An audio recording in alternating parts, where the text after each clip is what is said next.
لي صدري ويسر لي أمري واحلل عقدة من لساني يفقه قولي. قال رب اشرح لي صدري ويسر لي أمري واحلل عقدة من لساني يفقه قولي. قال رب اشرح لي صدري ويسر لي أمري واحلل عقدة من لساني يفقه قولي.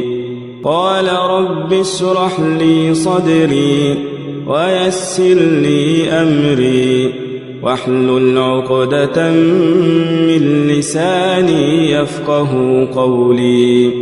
قال رب اشرح لي صدري ويسر لي أمري